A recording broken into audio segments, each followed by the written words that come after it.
Hello everyone, welcome to Amirdham.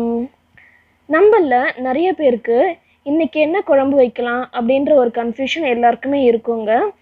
அவங்களுக்கான best and simple video தான் இது. வீடியோக்குள்ளார போகிறதுக்கு முன்னாடி நீங்கள் அமிர்தம் ஃபேமிலியில் ஜாயின் பண்ணலன்னா சப்ஸ்கிரைப் பட்டன் ப்ரெஸ் பண்ணி ஜாயின் பண்ணிக்கோங்க. பக்கத்தில் இருக்கிற பெல் ஐக்கான் கிளிக் பண்ணிக்கோங்க. அப்படியே மேலே இருக்கிற ஆலையும் கிளிக் பண்ணிக்கோங்க. அப்போ தான் நான் போடுற வீடியோஸ் எல்லாம் உங்களுக்கு நோட்டிஃபிகேஷனுக்கு வரும். தக்காளி குழம்பு செய்கிறதுக்கு ஒரு பிளேட் அளவுக்கு தக்காளி கட் பண்ணி வச்சுருக்கேன். அப்புறம் வெங்காயம், பூண்டு, பச்சை மிளகா, இதுக்கு ஒரு மசாலா அரைக்கணுங்க. அதுக்கு கடாய் ஹீட் பண்ணிக்கோங்க. அதில் 1 டீஸ்பூன் அளவுக்கு வெந்தயம், 3/4 ஸ்பூன் அளவுக்கு மிளகு, இது கூடவே 1.5 ஸ்பூன் அளவுக்கு கருப்பு உளுந்து எடுத்திருக்கேன். உங்களுக்கு வேணும்னா வெள்ளை உளுந்து கூட நீங்கள் சேர்த்துக்கலாம். கருப்பு உளுந்து வந்து எலும்புக்கு ரொம்ப நல்லது, அதனால நான் கருப்பு உளுந்து சேர்த்துருக்கேன். இதை வந்து நல்லா வாசனை வர அளவுக்கு நல்லா வறுத்து எடுத்துடலாம். இப்போ எல்லாத்தையும் ஒரு மிக்சர் ஜாருக்கு மாற்றிட்டு நல்ல ஒரு ஃபைன் பவுடராக நம்ம அரைச்சி எடுத்துடலாம். இது வந்து குழம்புக்கு நல்ல ஒரு திக்னஸ் கொடுக்கும், அதனால தான் இந்த பவுடரை அரைச்சி வச்சுருக்கேன். இது இப்போ தனியாக எடுத்து வச்சுட்டு நம்ம குழம்பு இப்போ ப்ரிப்பேர் பண்ணிடலாம். அதே வானலை சூடு பண்ணிக்கோங்க. தேவையான அளவுக்கு எண்ணெய் சேர்த்துட்டு எண்ணெய் நல்லா சூடானதும் 1 டீஸ்பூன் அளவுக்கு கடுகு உளுத்தம்பருப்பு போட்டு தாளிச்சிடலாம். கடுகு உளுத்தம்பருப்பு பொரிஞ்சிருச்சு. இப்போ 1 டீஸ்பூன் அளவுக்கு சோம்பு சேர்த்துக்கிறேன். சோம்பு வந்து நல்லா வாசனை கொடுக்குங்க, அதனால் சோம்பு சேர்த்துக்கோங்க. இப்போது கட் பண்ணி வச்சுருக்கிற வெங்காயமும் பூண்டும் சேர்த்துக்கோங்க. காரத்துக்கு ஒரு பச்சை மிளகா சேர்த்துக்கிறேன். அப்புறம் 2 இழுக்க கருவேப்பிலை சேர்த்து நல்லா இதை நம்ம வதக்கி விட்டுடலாம். வெங்காயம் சீக்கிரம் வதங்கணுன்னா கொஞ்சமாக உப்பு சேர்த்து வதக்குனீங்கன்னா சீக்கிரம் கலர் மாறிடும், வதங்கிடும். இப்போ நம்ம கட் பண்ணி வச்சுருக்கிற தக்காளியை ஒரு சாப்பரில் போட்டு நல்லா சாப் பண்ணியிருக்கேன். உங்ககிட்ட சாப்பர் இல்லைன்னா பரவாயில்லைங்க, மிக்சர் ஜாரில் பல்ஸ் மோடில் ஒரு 2 சுற்று சுற்றிடுங்க. தக்காளி இந்த மாதிரி 1 பாதியாக இருந்ததுன்னா குழம்புக்கு நல்லாயிருக்கும்.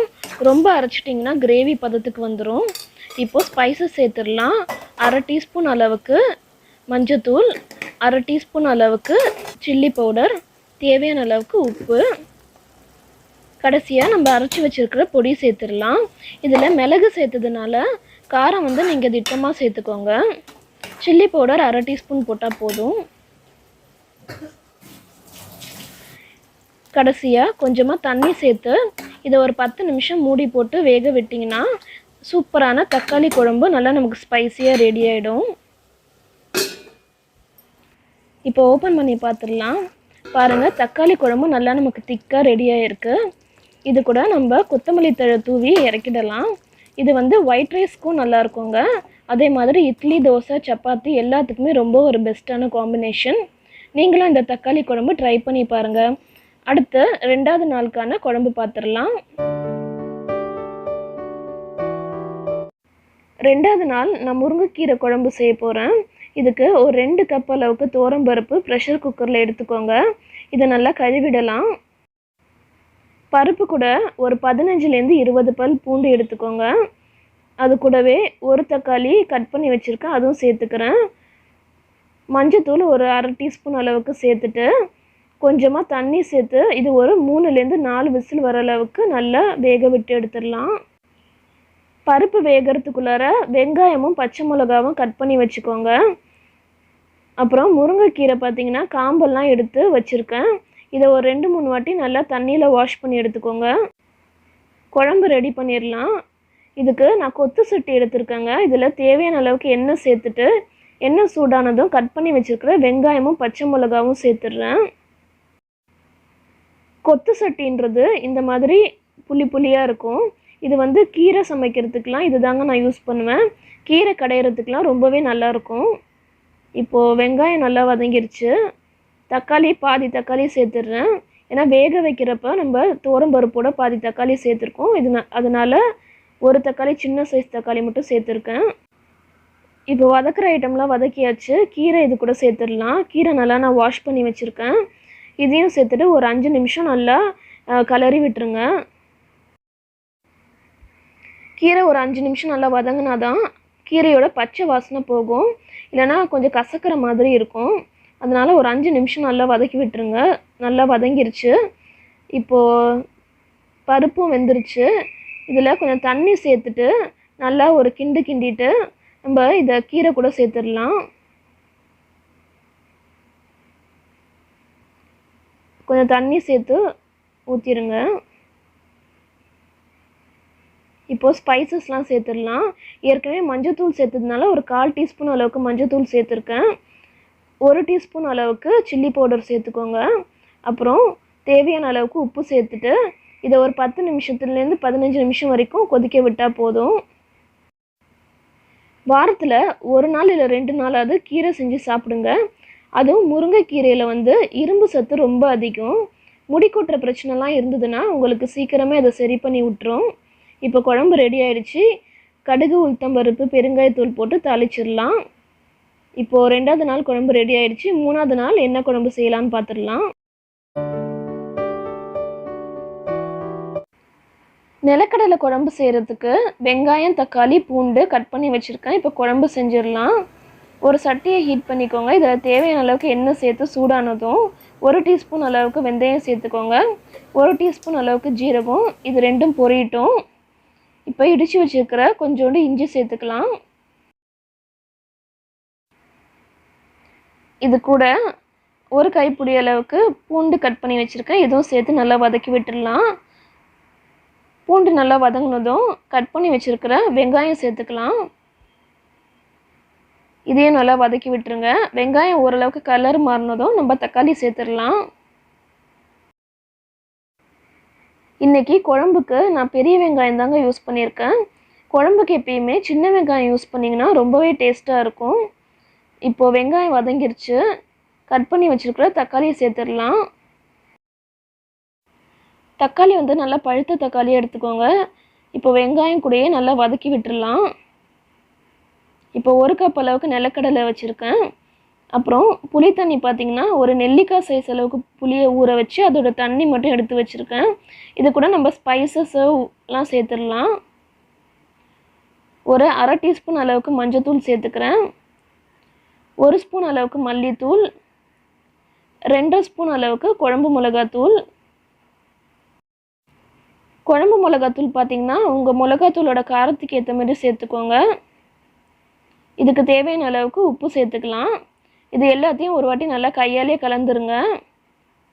கலந்துட்டு உப்பு காரம்லாம் கரெக்டாக இருக்குதான்னு பார்த்துக்கோங்க. சப்போஸ் கம்மியாக இருந்ததுன்னா எக்ஸ்ட்ராவாக கொஞ்சம் சேர்த்துக்கலாம்.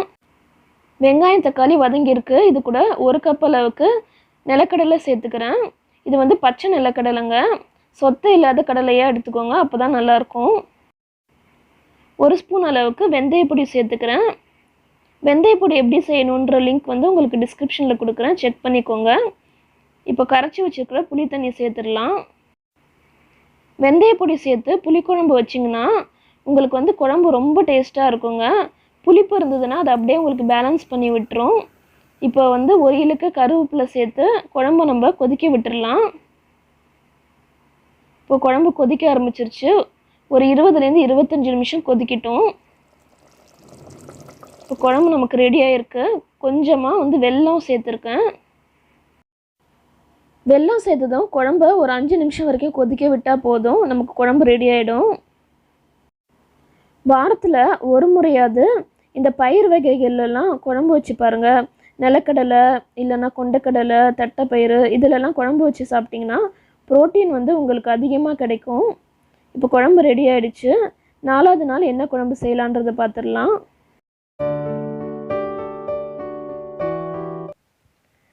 4வது நாள் குழம்பு பார்த்திங்கன்னா காய்கறி குருமா செய்ய போகிறேன். இதுக்கு வெங்காயம், தக்காளி, பச்சை மிளகா கட் பண்ணி வச்சுருக்கேன்.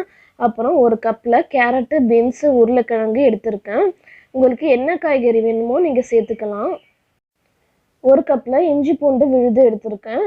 இப்போ நம்ம தேங்காய் மசாலா அரைச்சிடலாம். அதுக்கு 1 கப் அளவுக்கு கட் பண்ணி வச்சுருக்கிற தேங்காய் மிக்ஸி ஜாரில் சேர்த்துடுறேன். நீங்கள் தேங்காய் துருகியும் யூஸ் பண்ணலாங்க, அது உங்கள் விருப்பம்தான்.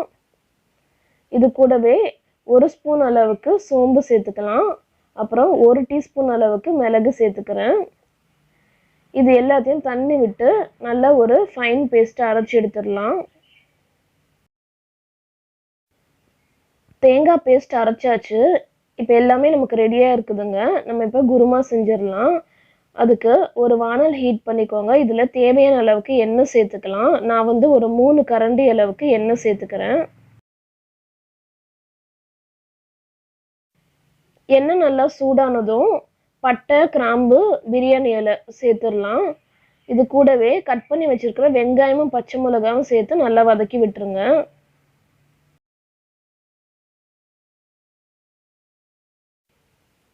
வெங்காயம் ஓரளவுக்கு பொன்னிறம் மாற வரைக்கும் நல்லா வதக்கி விட்டுருங்க. வெங்காயத்தோட பச்சை வாசனை போகணும்.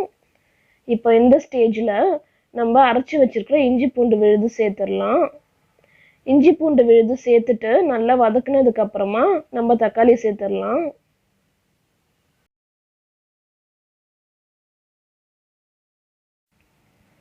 எல்லாம் வதங்கிருச்சு. இப்போ கட் பண்ணி வச்சிருக்கிற தக்காளி சேர்த்து நல்லா நான் வதக்கி விட்டுறேன்.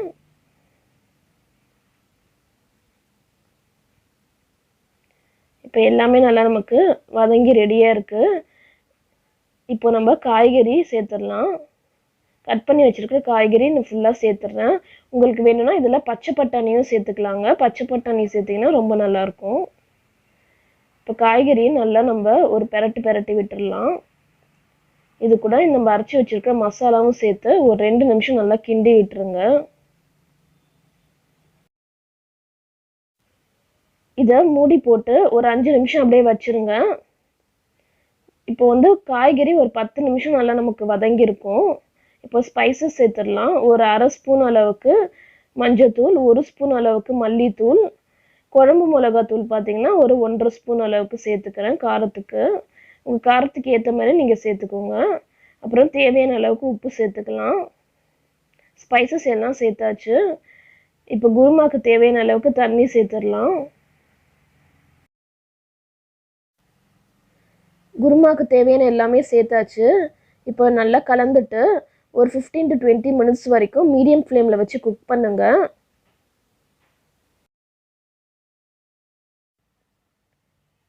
இதை நான் அப்படியே மூடி போட்டுடுறேன். கொஞ்ச நேரம் குக் ஆனதுக்கப்புறம் பார்க்கலாம். பாருங்கள், நமக்கு காய்கறி எல்லாம் நல்லா வெந்து ரெடியாக இருக்குது.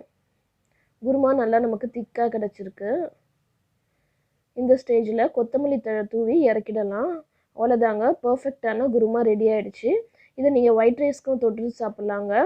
அது மட்டும் இல்லாமல் சப்பாத்தி, தோசை எல்லாத்துக்குமே ரொம்ப சூப்பராக இருக்கும். 4வது நாளுக்கான மிக்ஸ்டு வெஜிடபிள் குருமா குழம்பு ரெடி ஆகிடுச்சு. இப்போ 5வது நாள் பார்த்துடலாம்.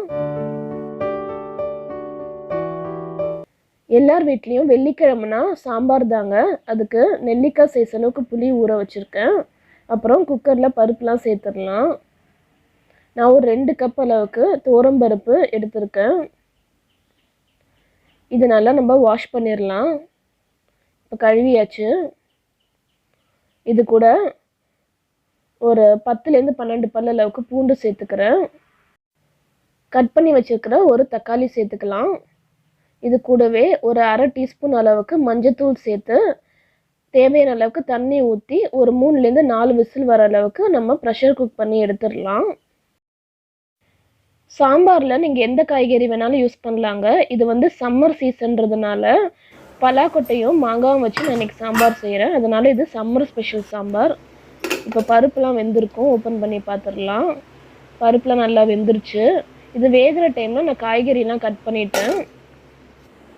இதுக்கு தேவையான காய்கறி பார்த்திங்கன்னா சின்ன வெங்காயம் கட் பண்ணி வச்சுருக்கேன். அப்புறம் தக்காளி, பச்சை மிளகா, ஒரு மாங்காய் கட் பண்ணி வச்சுருக்கேன்.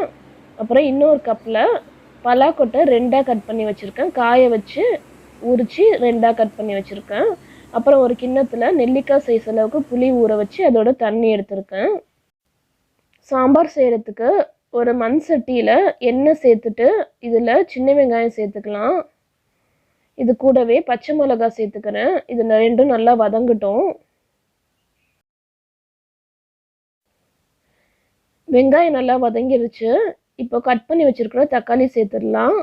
தக்காளி வந்து ஏற்கனவே ப்ரெஷர் குக் பண்ணுறப்பே ஒரு தக்காளி சேர்த்துருக்கேன். அதனால ஒரு சின்ன சைஸ் தக்காளி மட்டும் இது கூட சேர்த்துட்றேன். இப்போ வெங்காயம் தக்காளிலாம் வதங்கிருச்சு. கட் பண்ணி வச்சுருக்கிற பலாக்கொட்டை சேர்த்துடலாம். இந்த சாம்பாரில் முருங்கைக்காய் சேர்த்திங்கன்னா இன்னும் சூப்பராக இருக்கும். ஏன்னா முருங்கைக்காவும் சம்மர் ஸ்பெஷல் காய்கறி தாங்க. இப்போது ஒரு அரை டீஸ்பூன் அளவுக்கு மஞ்சள்தூள் சேர்த்துக்கலாம். சாம்பார் பவுடர் ஒரு 1.5 ஸ்பூன் அளவுக்கு சேர்த்துக்கிறேன். இதில் ஒரு 3/4 டீஸ்பூன் அளவுக்கு சில்லி பவுடர் சேர்த்துக்கலாம். அப்புறம் சாம்பாருக்கு தேவையான அளவுக்கு உப்பு சேர்த்துக்கிறேன். நான் எப்பயுமே கல்லுப்பு தாங்க சமையலுக்கு யூஸ் பண்ணுவேன். இது டேஸ்ட்டும் நல்லாயிருக்கும், ஹெல்த்துக்கும் நல்லது. கொஞ்சமாக தண்ணி சேர்த்து ஒரு 10 நிமிஷம் கொதிக்க விட்டுருங்க. இப்போ ஓரளவுக்கு குக் ஆகிருக்கும். இப்போது நம்ம வேக வச்சு எடுத்த பருப்பு சேர்த்துடலாம். பருப்பை ஒரு வாட்டி கரண்டிலே கிண்டிட்டு அதுக்கப்புறம் நீங்கள் சாம்பார் கூட சேர்த்துருங்க. இப்போ கொஞ்சமாக தண்ணி சேர்த்துட்டு நல்லா கலந்து விட்டுறலாம். பலாக்கொட்டை ஒரு 10 நிமிஷம் வேகட்டும். அதுக்கப்புறம் நம்ம புளி தண்ணியெலாம் சேர்த்துடலாம். இப்போ நல்லா வெந்து ரெடி ஆகிடுச்சு. கரைச்சி வச்சுருக்கிற புளி தண்ணி சேர்த்துடுறேன். புளி தண்ணி சேர்த்ததும் ஒரு 10 நிமிஷம் நல்லா கொதிக்கிட்டோம். பாருங்கள், நல்லா கொதிச்சு ரெடியாக இருக்குது. இப்போ நம்ம கட் பண்ணி வச்சுருக்கிற மாங்காவை போட்டுடலாம். கடைசி ஒரு 5 நிமிஷம் டைமில் மாங்காய் சேர்த்தா போதுங்க. ஆரம்பத்துலேயே சேர்த்திங்கன்னா மாங்காய் வந்து கரைஞ்சிரும். ஏன்னா கடைசியில் சேர்த்தா தான் நல்லாயிருக்கும். இப்போது கொஞ்ச நேரம் வேகட்டும். பாருங்கள், மாங்காய் நல்லா குக் ஆகி நமக்கு சாம்பார் ரெடியாக வந்திருக்கு. இப்போ ஸ்டவ் ஆஃப் பண்ணிவிட்டு தாளிச்சிடலாம். பாருங்கள், ஸ்டவ் ஆஃப் பண்ணதுக்கப்புறமா கொதி வந்துகிட்டே இருக்குது. இதுதாங்க மண் சட்டியோட ஸ்பெஷாலிட்டி. இதில் கொஞ்சமாக கொத்தமல்லி தழையும் தூவி இறக்கிடுறேன். சூப்பரான சம்மர் ஸ்பெஷல் சாம்பார் ரெடி ஆகிடுச்சு. 5 நாளும் 5 வகையான குழம்பு வெரைட்டிஸ் நம்ம இந்த வீடியோவில் பார்த்துருக்கோம். ஒவ்வொரு நாளும் ஒவ்வொரு குழம்பு நான் செஞ்சு எடிட் பண்ணி உங்களுக்கு போஸ்ட் பண்ணியிருக்கேன். இந்த வீடியோ உங்களுக்கு ரொம்பவே யூஸ்ஃபுல்லாக இருந்திருக்கும்னு நினைக்கிறேன். பிடிச்சிருந்தா லைக் பண்ணுங்கள், உங்கள் ஃப்ரெண்ட்ஸ் அண்ட் ஃபேமிலி கூட ஷேர் பண்ணுங்கள். நம்ம வீடியோ பார்த்த மக்கள்ஸ் எல்லாரும் மறக்காமல் நம்ம சேனல் சப்ஸ்கிரைப் பண்ணிடுங்க. தேங்க்யூ.